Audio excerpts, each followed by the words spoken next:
Good evening.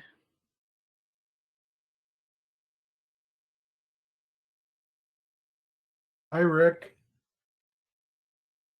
Hello, Dan. Hello. Hey, birthday buddy, how was your birthday? Oh, it was great. I think that's really cool that we both share a birthday. That is pretty awesome. I thought it was It is. pretty neat. I know. Did you get everything you wanted? You know, all I wanted was time with family and friends, and I got that, so yes. Nice. Yeah, me too. It's always like my wife does something, and this time I kept hinting I wanted a gun, and she said, lower your expectation. So it was fun. That's awesome. Yeah, it was low key, and it was good. Cool.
Hello, everyone. Can you hear me? Yeah, I can hear you. Okay, I couldn't hear anybody else.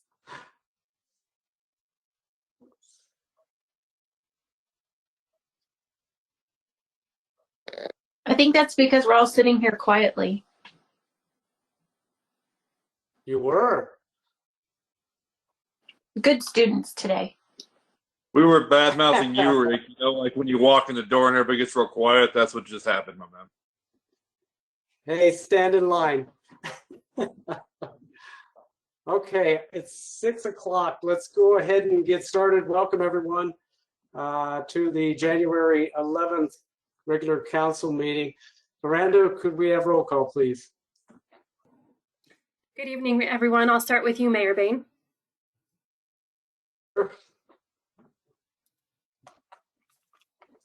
Councilor Guerrero. Here? Councilor Lundstrom. Here.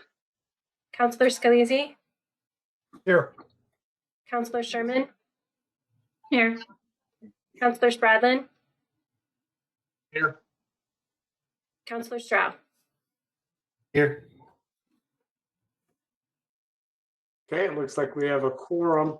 Moving on to number 2, we've all had a chance to take a look at the minutes from the meeting of December 14th. Are there any additions or corrections to the minutes? Hearing none, I would look for a motion to approve the minutes as submitted. So moved. A second. Okay, Kevin moved to accept the minutes. Do we have a second? I Dana, second. did you second? Yep. Okay, Dana second. Any further discussion? Roll call vote, please. Councilor Spradlin.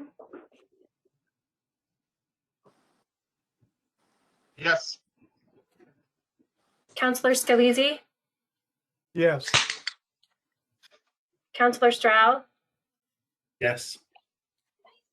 Councilor Guerrero. Yes. Councilor Lundstrom. Yes. Councilor Sherman. Yes. Mayor Bain. Yes. Minutes are approved. Is there anyone on the call tonight? It doesn't look like we have any extras, but is there anyone on the call that would like to publicly comment tonight? Okay, hearing none, let's move on to management. 4A, resolution number 2021-1. That means it's the first one.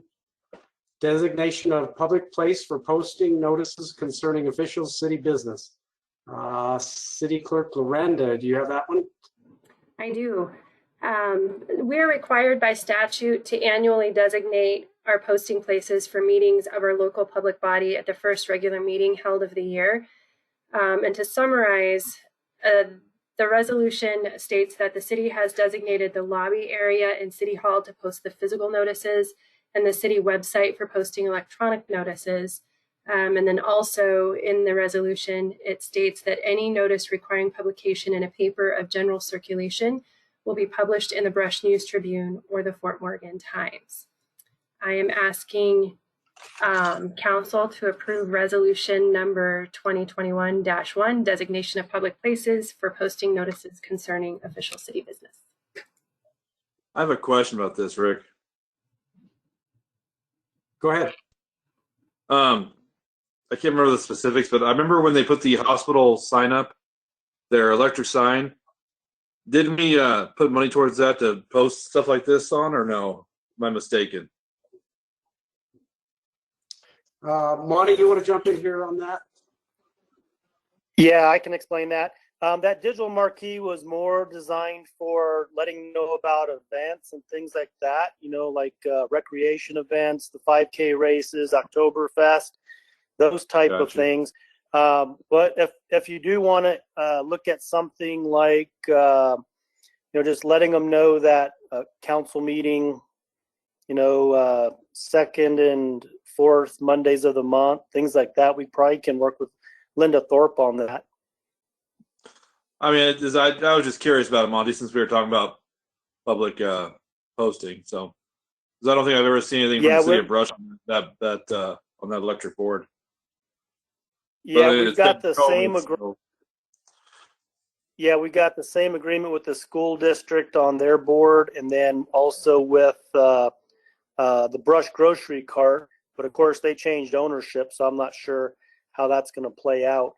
But it's something that we probably should keep an eye on and just use it whenever we can, because this last year we haven't used it much at all, I don't think. Although I do gotta say, I think they put that back a little too far from the hospital. When you drive by, it's hard to read from the highway. It is. Yeah, I've noticed that too. But it might be worthwhile just for community outreach.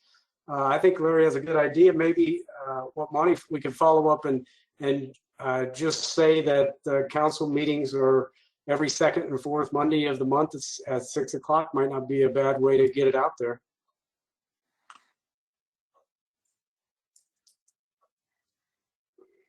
And also just enhancing that message on Facebook as well. Right. Okay.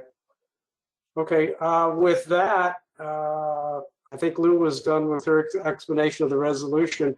With that, I'd look for a motion to approve the resolution.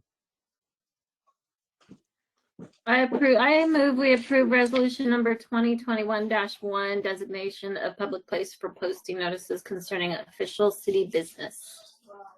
Second. Okay, we have Dan seconds. Dana makes the motion to approve. Any other further discussion on this topic? Miranda, roll call vote, please. Counselor Stroud, Yes. Counselor Sherman, Yes. Counselor Lundstrom, Yes. Counselor Garrell, Yes. Counselor Spradlin, Yes. Counselor Scalise, Yes. Mayor Bain. Yes. Okay, moving on to 4C, board appointments. I've made an appointment, actually a reappointment of Tim Oakley to Planning and Zoning Commission for another 6-year term. But I'm also asking tonight for council to consider approval of 3 other reappointments, and I'll give you the names. It is Carrie Kimball, who serves on the Aviation Advisory Board. Donna Phillips, the tree board, and Paula Crook, the tree board. All three of these people have been on these respective committees, and I'm asking council's approval to reappoint them to new terms. And also, there will be an appointment needed, and I'm working on that to replace Steve Treadway on Planning and Zoning Commission. Steve passed away, and we'll need to have someone take his place on that board. Working on that, I expect to have that at our next council meeting. And also there are,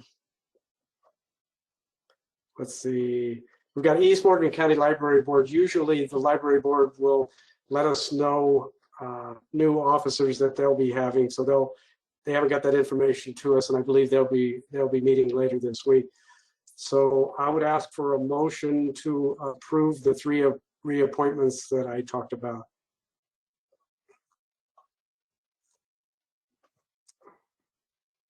I move to approve the appointments as the mayor has stated.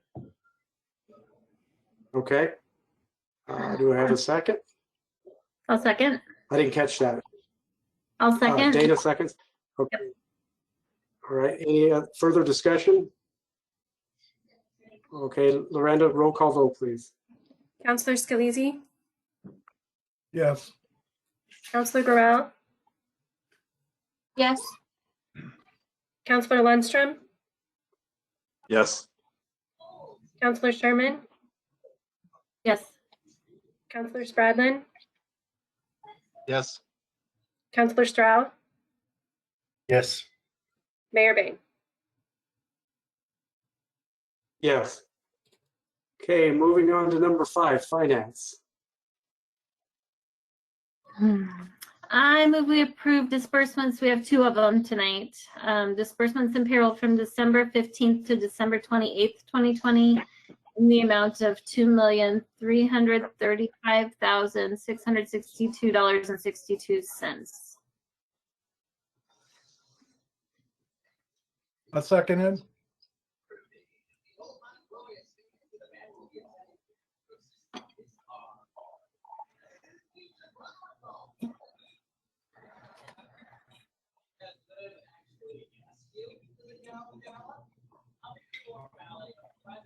Did you freeze up, Rick?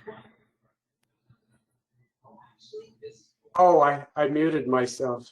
Oh, there we go. Roll call vote, please.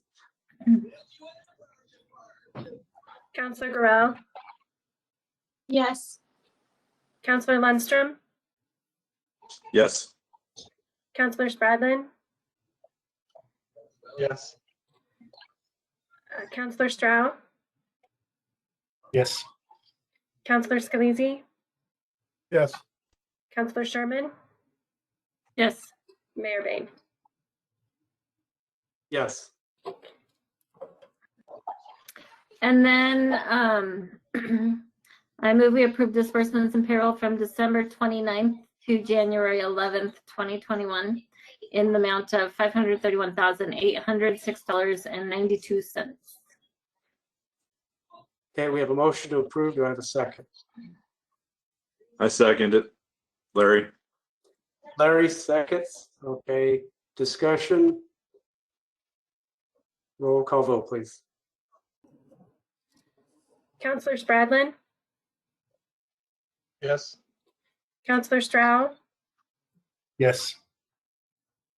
Counselor Guerrero, Yes. Counselor Scalise, Yes. Counselor Sherman, Yes. Counselor Lundstrom, Yes. Mayor Bain.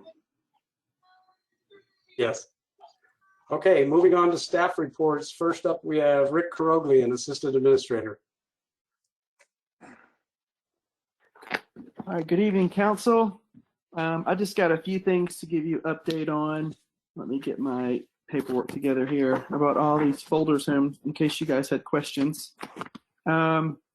First off, just a quick update, and Dale or others may have more details if you want more details on some of these things too. So, but anyways, first one, the salt and sand building. I know we have a tear on the back side of it, and we are waiting before we make a claim to kind of find out how much this is going to cost to repair it versus replacing it. And I was supposed to have that number today, but they still didn't, they weren't ready. So hopefully by tomorrow I'll have that number, and then we can, I guess Joanne and Monty and I can talk about what we're going to do next. Second, the DOLA, this new round of business grants, Joanne has applied for the City of Brush, and we should be, we should find out anytime from now until the 15th if we've been awarded that grant, and then we'll start getting applications for that. So I've talked to several businesses. In fact, Matt, before he left, he reached out to about 14 businesses that would qualify. This is for those who are restaurants or healthcare centers like gyms and CrossFit and things like that, yoga. So he's reached out to several of them to see if they're interested. A lot of them are interested. We're just kind of waiting to see if we get awarded that grant. Next is ISO, which is an insurance rating system dealing with permits and building standards in an area. I've been working with them the last couple weeks, and there's a scale that they go off on in a city. 1 to 10, 10 is absolute the worst, and we are rated right now a 9 on this scale. And so no matter what I do will cause this to raise on the scale. And so some of the things that we're trying to do is show records of building permits, certificate of occupancies, inspections, building quality, what standard we're on the building standards. So we're currently a 2003 level for our city. That's in our code. And I would like to move us to the 2015 rating or scale. And that will hopefully be adopted. Well, I'll present that kind of stuff hopefully in this month or next month. So we're working on getting the paperwork together to shift to that standard. And also Randy is trying to get his building certificate certification, and that would also help us move to that standard. But I'm in that process right now. I'm trying to get all the paperwork that they want, and I should have it probably by the end of this month. I know that there's a priority that you guys have as demolishing nuisance properties or things like that. There is one property that I'm working on right now. It's owned by, I don't know, Monty, should I go in specifics or just talk about 2 properties I'm working on? Probably not too specific on ownership at this point. Okay. All right. I'm trying to work out something verbally with 2 owners before I start formal paperwork and going into the code of all the official legal documents in order to put some teeth to force him to demolish some structures that are nuisance properties. So that's 2 of those that I'm working on. Westwood Village subdivision resubmittal. We have gotten their resubmittal, and we should have a staff discussion this week with Joy and Monty, me, and Dale, and to go over their resubmittal. And then once we talk through it, then we'll schedule a work session with the Planning Commission to talk through it. So we've come a long way, by the way. The developers have they heard a lot of the questions, and they have responded in a very positive way, and I'm really excited about working at this last few things with them. The Tree Commission, Tree City USA recertification is something that we do once a year to recertify, and I'm in that process right now of getting that. And the mayor, I got him to sign last week, but unfortunately some of the information was incorrect, so you have to do it again. So, but hopefully we'll have that done this week. And then lastly, I wanted to say it again. I was just going to say, Luke caught me in the office today, and I did sign the new one, so we're good. Wonderful. I'm ready to get this behind me. And lastly, I just wanted to give you a year in review with building permits and how we ended the year. I won't talk extensively, but just kind of give you some highlights. And I can send this to you. I should have sent this to you by email, but I just finished it by 5 today. So just to kind of do a rundown, for the year, we had 4 site-built homes built.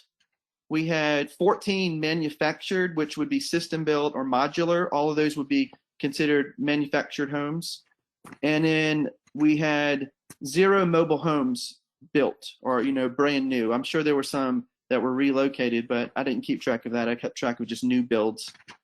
And then as far as just building permits in general, we had 44 roofs, which was either a re-roof or a brand new roof.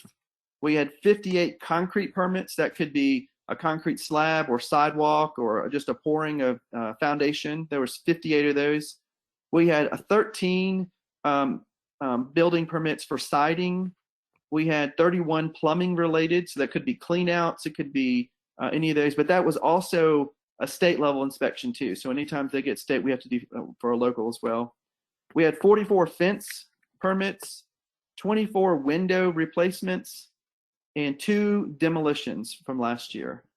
The total building permits were around 307.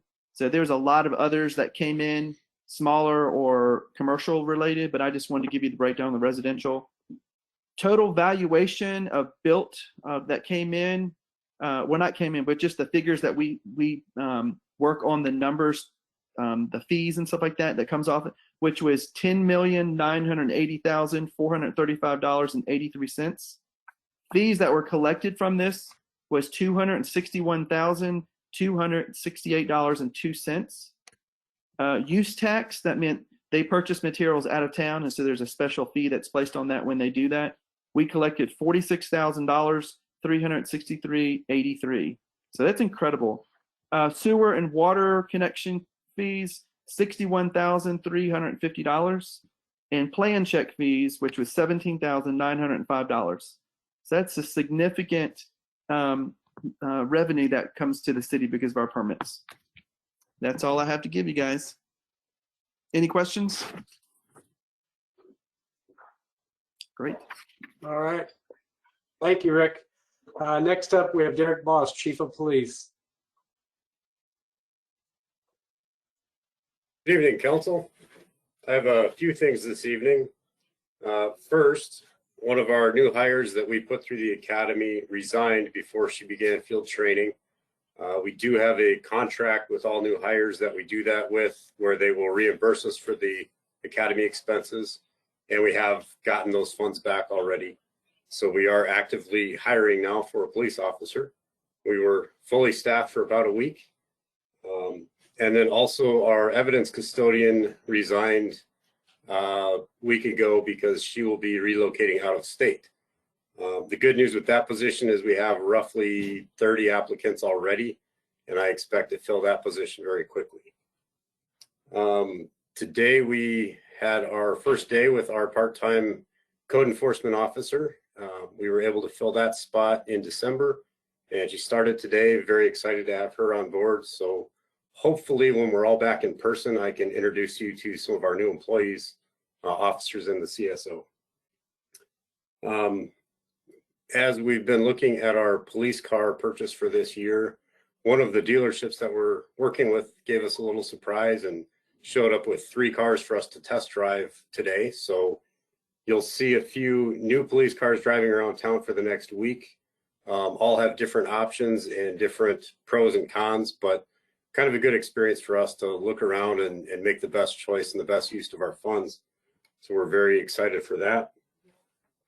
Yesterday, we had an officer injured fairly badly. He suffered a knee injury during a foot chase and an altercation with a suspect. No prognosis on how long he'll be out, but we were able to catch the bad guy, and he is currently in jail on several charges. But again, the officer's out for probably some time. And then the last thing I have tonight, I think I mentioned this before, but in June, President Trump issued a order that all law enforcement to receive federal grant funds had to go through a credentialing process, and nobody knew what that looked like yet. 2 weeks ago, I was appointed as the chair of accreditation for the state of Colorado.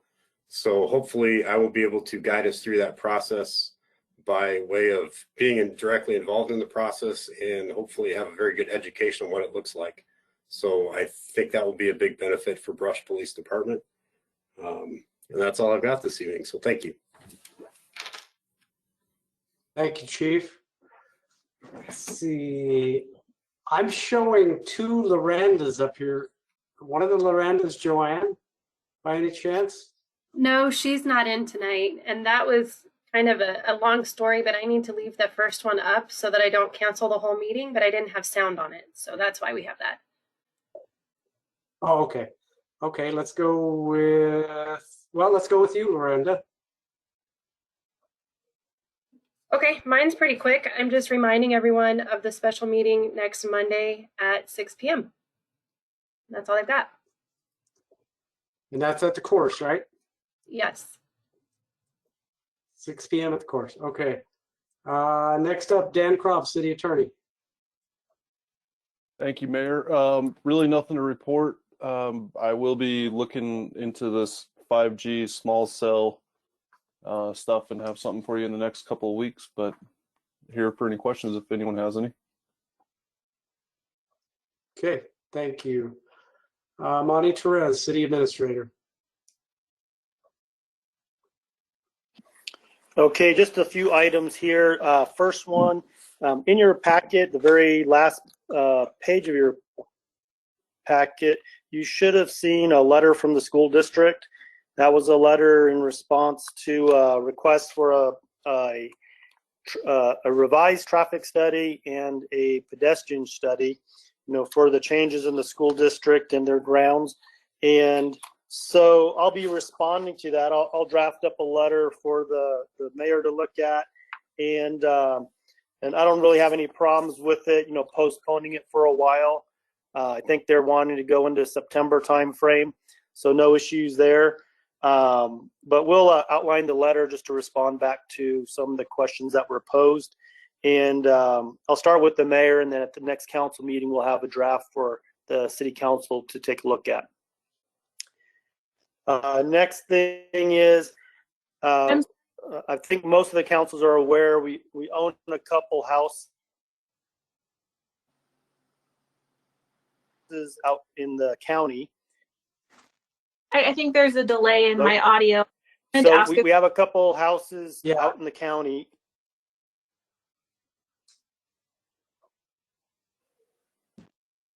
Monty, can you hear me okay? I'm not very broken. I'm not certain what's going on. I just had a question about the school district letter. If we could come back to that after you're done with your presentation, or if we want to do it now. Let's do it now. Okay. I'm just concerned with the time of waiting until September. Every day driving through there, I see the kiddos that are struggling to get across, and the longer we wait, the more risk we have of a student being hit by a car. So I don't know whose responsibility that falls to. So that's my question. Is it our responsibility? Is it the school's responsibility since it is a city street? What do we need? Well, so it does go back to the school district when they decided to build or expand upon the high school and move the middle school there. There's a land use process that normally takes place prior to any construction, but the school district was pushing, trying to meet some timelines, and so some of the normal land use processes did not take place. And in normal situations, if there were changes to the traffic patterns, to the pedestrian patterns, those improvements to take care of the safety issues, those would be the responsibility of the school district. And or if the city chose to make those improvements, they could do that.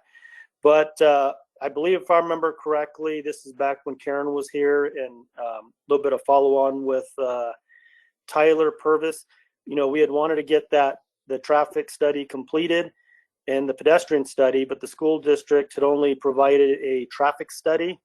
But then how things developed, it's my understanding that the study that was done, the traffic patterns don't even follow that.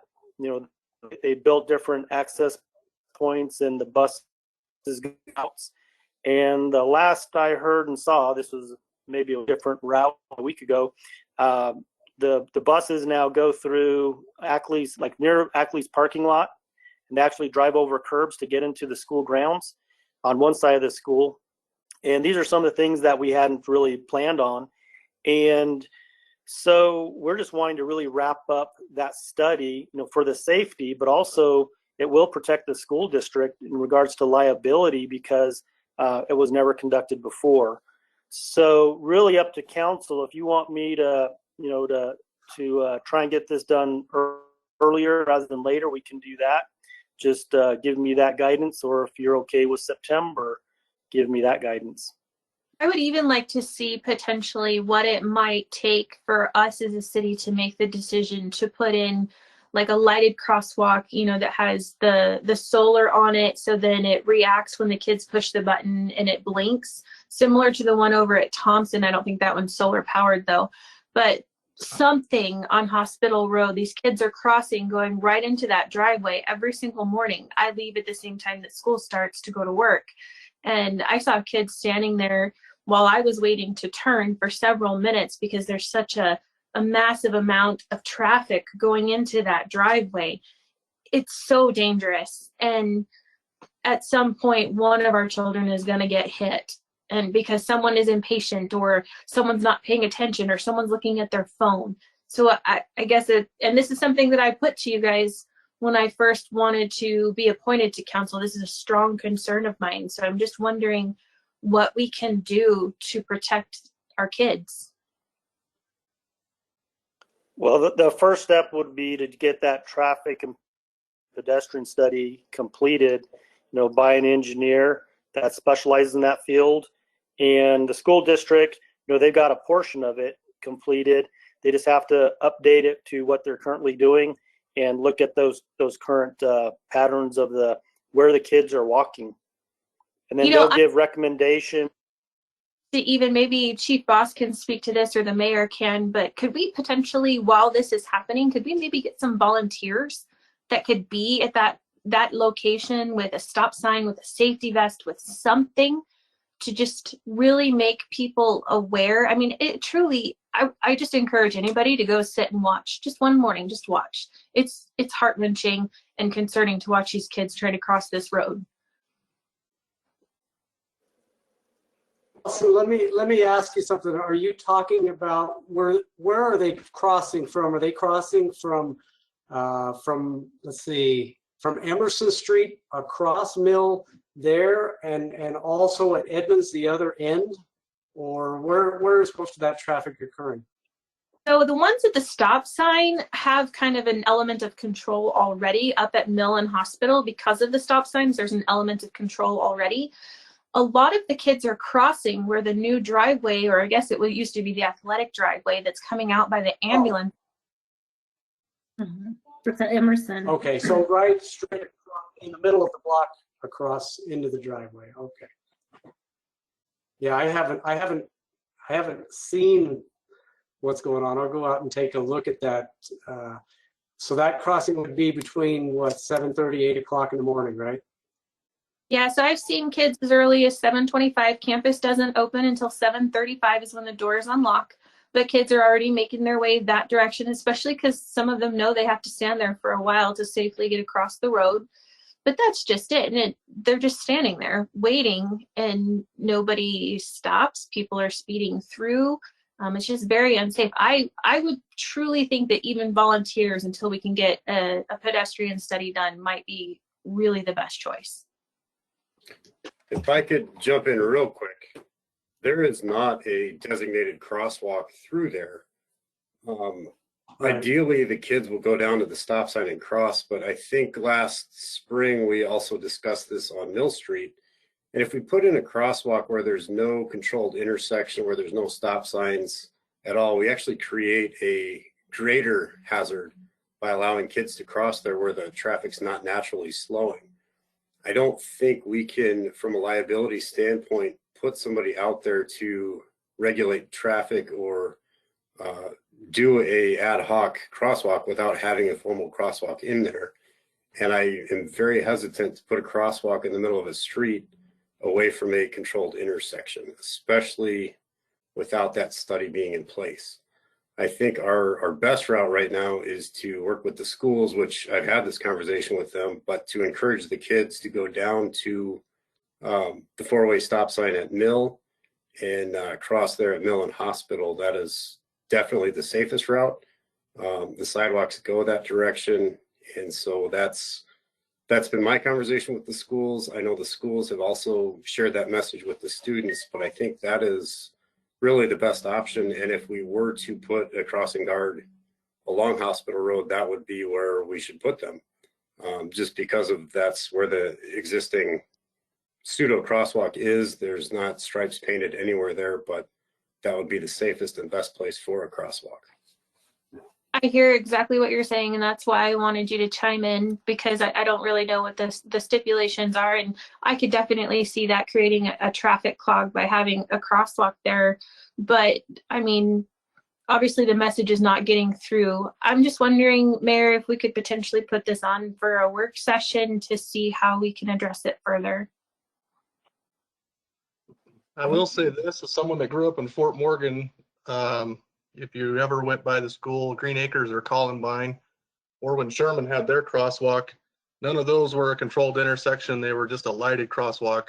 And I don't recall very many accidents at those. So that might be an option, is to actually put a stop lighted crosswalk there.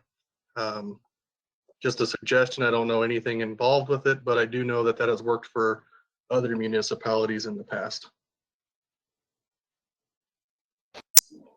And looking at Yeah, good the point.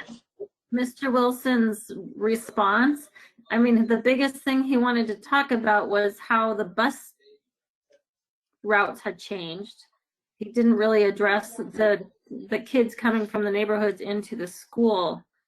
So that seems like that's kind of in that section number 2 that needs to be addressed, is the crosswalks or something for the twice as many kids coming in from the neighborhoods, and the corner with the stop signs is really kind of off the beaten path that these kids are traveling to get to school. Kids have been crossing across middle at Emerson as long as the high school has been there. I've seen them doing it. It's never been an issue. The issue was created by it becoming a secondary campus and thereby increasing the flow of traffic and persons accessing the school. So now they are at twice the risk that they were before, making the same crossing that they've always done. So that is why it's become an issue that really needs to be addressed. So I don't want to tie up the rest of tonight with this, since it's not even on the agenda, but if maybe we could do a work session, because I would really like to see some progress on this. Okay, one question I do put it have on as a work session. Go ahead, Monty. okay, so in the interim, are you guys wanting to not wait until September on this study, or get it moving now?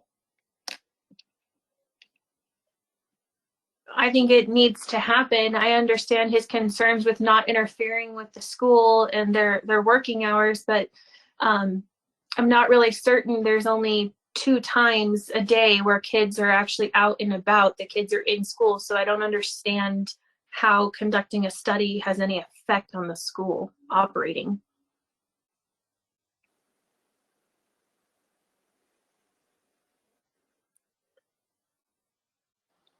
I agree. It seems like if they were going to do a study, they need to be studying it and looking at it when kids are actually being pedestrians in the areas. Yeah, I think that's my thought one too. of the points was,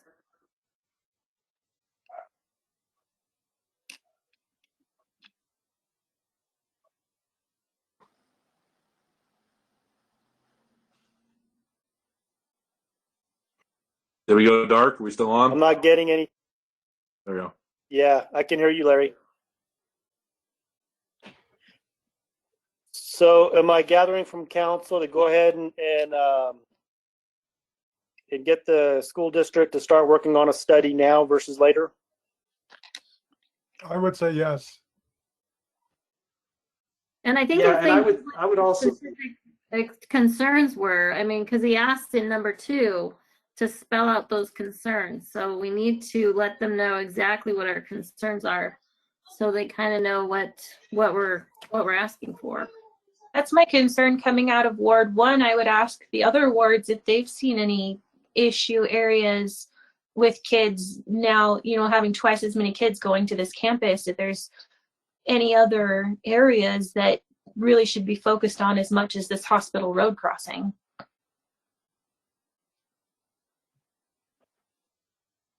yeah, I think when we draft this letter, I think we should draft this letter as quickly as possible. Like Dana is saying, they asked us to let the concerns be known.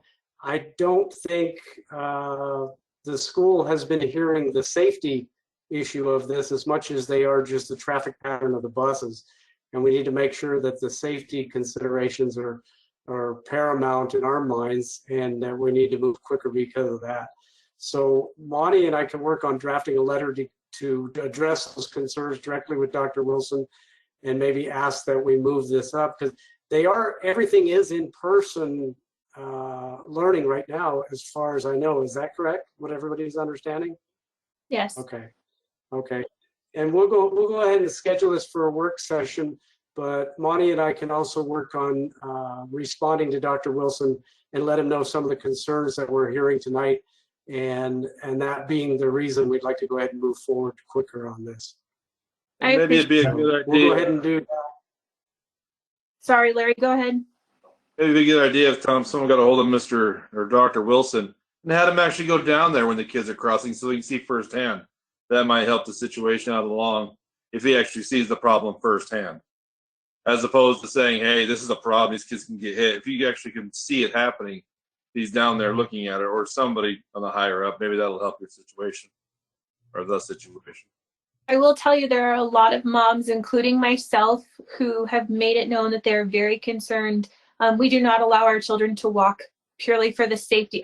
My kid lives 3 blocks at school, and I won't allow him to walk because I'm so afraid of him crossing that street because of the way people are driving.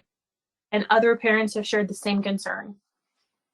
I get it. I drove down there. It wasn't in the morning. I was going in the afternoon as school got out. And they weren't crossing the crosswalk. They were crossing all over the place. That whole road had kids going across like Frogger, It was nuts. But like I'm saying, maybe just have someone from the school district go down there and see it firsthand.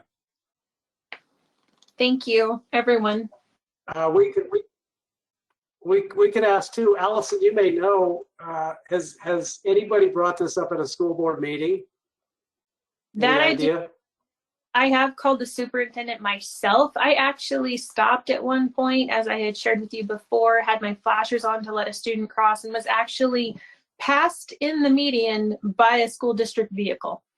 So I don't know if anyone's brought it to the school board's attention directly. I personally have not done so, but I have called the superintendent personally. Okay, we'll make sure we reach out and get that message across. All right. Okay, so we'll go ahead and list this for a work session in the future. Let's see, Monty, did you have anything else to report? Oh yeah, you were done with your staff report, were you? Yeah. I had a question a couple for other Monty. quick items. Oh. Go ahead. Go ahead, Larry. Oh, you might cover it. I was just going to ask if there's been any movement on the firefighters training facility yet. Yeah, I've got that in this report right now. So I'll just keep going through the report. It'll probably answer your questions. The couple of houses that we have out in the country, or out in the county, both of those need quite a bit of work. So we've been working on the one on County Road S, and I went out and looked at it today. It's starting to shape up a little bit, realizing that it was a pretty rough house, but I think in the next couple of months it should be back into a livable form. And then the other house is out near the Brush Agri Park. That one needs some work, and I'm just going to wait a little bit longer because I want to see long term what are we going to do with that house out there. It's kind of in a commercial area. It may not be the best location, so we're going to look at that a little bit more. And that leads into Larry's question about the fire training center and developing the rest of or another phase of the Brush Agri Park. Our engineers, they do have like baseline information pulled together at this point, and we're going to meet with them. I think it's supposed to be tomorrow, but I haven't got a confirmation yet. Just looking at what it's going to take to level the property, long-term other phases of the area. Are there going to be any complications from that? And then also address where all the stormwater is going to go. So I'm guessing that this week we'll wrap that piece up, and then we'll be ready to meet with the fire chief to go over some of that, and then look at more specifically the location for the building out there at the Brush Agri Park. And so I'm guessing about by next council meeting, we should be able to report back with better numbers for the council, and then also talk about, if we're going to phase this or not over a few years, or if we're going to tackle the grant application. But at least we're getting closer to having the actual dollar figures now. Thank you, Monty. Yeah. Next item I had was human resources. Hiring people has been getting more and more challenging lately. So we had a water planner that we've been trying to hire for the last 6 months, and we haven't been getting too many bites on that of anyone qualified. And so the water planner is going to be working on some more focused on just water related projects. But we do have a few other projects that are out there, special projects that we want to work on. And so we might be changing that title of that job from just a water planner to maybe special projects coordinator or something like that, and being able to train them up on water resources. The hard part is to learn water, it takes quite a while, but we're not going to, if we haven't had any luck finding someone yet, it may be better that we start growing our own in that area. So finding someone locally that may have an interest in it, and using them for some other needs of the city, but then at the same time train them on water. So you may see in the next couple of weeks, if you see a new position, it's not a new position, it's switching that water planner position, the job duties a little bit. So you may be seeing that in the near future. Last thing is, in your packet, Chief Boss had the COOP plan in there. And the COOP plan, if you remember, that was presented by Matt Gordon and the chief probably a couple months ago. But we put it back in the packet just so council can refresh themselves on that a little bit. And at the next council meeting, we should have that on there to be approved or adopted by the city council. So if you have any questions on that, just give us a shout. That's all I have. Thank you, Monty. Okay, moving on to mayor and council reports. Does anyone have anything to report tonight? I want to say something real quick, Rick, while everybody's here. It's kind of a prayers and blessing thing. Recently, if you haven't heard, I'm sure you all have, we lost one of our own. Keith Becker passed away. He was a city council member, I think 8 years. He was 2 full terms, correct? I believe. 8, 2012 to 2020. Maybe we should get a card or something for the Becker family. He's done a lot for this town, a lot for the city council. He was a teacher in the school, coached these kids. So maybe something to recognize Heath, or do something in that manner, because he was a good dude. So. Yeah, you took the words right out of my mouth. One thing I'll always remember about Heath is his smile and his wit. Really a good guy, a very active member of the community, like a special education teacher for years and years. And our thoughts and prayers go out to his family. I have not heard yet anything about the services for Heath. And one thing I will say, being on council 4 years with Heath when he was serving the second term, I never once heard this guy complain about his illness. Very, very long, drawn out illness. I never heard Heath complain one time. So very, very good guy. And we will be getting a card out. I will bring it to each. Well, let's see. We'll probably get Loranda to get the card, and then we'd ask counselors to come in and sign it here this next. Well, probably this week, I would say. So, all right. Anybody else? Okay. With that, let's go ahead and adjourn, and we'll start right away with our work session. Loranda has that for liquor license renewal, occupational tax discussion.